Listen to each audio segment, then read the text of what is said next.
আইনজীবী প্যানেল বিএনপির পক্ষ থেকে কাজ করবেন এবং সম্পূর্ণভাবে এই আইনজীবী প্যানেলের কাজটা হবে পরিপূর্ণভাবে বিএনপির পক্ষ থেকে এবং এইখানে কোনো ধরনের কোনো আইনগত সহায়তার ক্ষেত্রে আইনজীবীদের যে একটা খরচ থাকে সেই খরচটাও জনাব তারেক রহমান সাহেব ব্যক্তিগতভাবে বহন করবেন।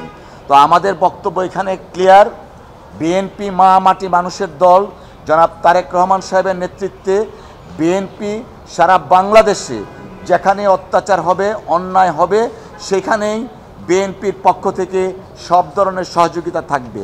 এই মাসুম বাচ্চাটার ক্ষেত্রে আইনগত সহায়তাও আছে এবং স্বাস্থ্যগত মেডিকেলের সহায়তাও আছে। তারপরে সবচেয়ে উল্লেখযোগ্য যে জিনিসটা থাকে সামাজিক সহযোগিতা। জনাব তারেক রহমান সাহেব ইতিমধ্যে মাগুরার সর্বস্তরের নেতাকর্মীদেরকে নির্দেশনা দিয়েছেন যেন পরিবারের পাশে এই আমাদের দলের নেতাকর্মীরা দাঁড়ান এবং এর মধ্যে প্রত্যক্ষভাবে কাজও শুরু হয়েছে।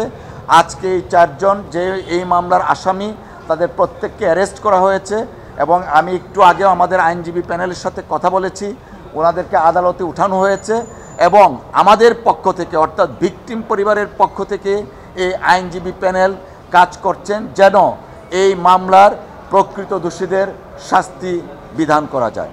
মণ্ডলের এই মানুষ, এই বাংলাদেশের মানুষের মনের মধ্যে যে স্থিরতা দরকার এবং মানুষের যে আত্মবিশ্বাস দরকার, নাগরিক হিসাবে রাষ্ট্র তার নাগরিকদের যে সর্বোচ্চ প্রোটেকশনটা দেওয়া দরকার, সেই ক্ষেত্রে এটা প্রতীয়মান নাগরিক তার প্রোটেকশনটা পাচ্ছে না। অত্যন্ত দুঃখজনক।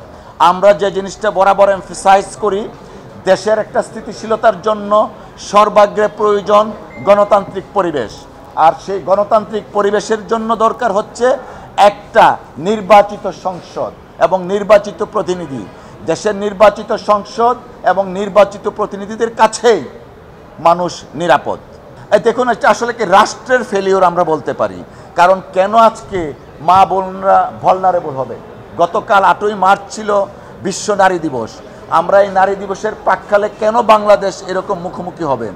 আজকে ফ্যাসিজম বিরোধী আন্দোলনে বাংলাদেশের মহিলারা, নারীরা নেতৃত্ব দিয়েছেন, দেশনেত্রী বেগম খালেদা জিয়া নেতৃত্ব দিয়েছেন এবং আমরা দেখেছি ছাত্র জনতার অভ্যুত্থানে আমাদের ঢাকা বিশ্ববিদ্যালয় সহ প্রাইভেট বিশ্ববিদ্যালয়ের ছাত্রী বোনেরা এগিয়ে আসছেন, নেতৃত্ব দিয়েছেন। অথচ আনফর্চুনেটলি আজকে এই মা বোনেরা ভিকটিমে পরিণত হচ্ছেন। অফকোর্স এটা রাষ্ট্রের ব্যর্থতা আমি মনে করি।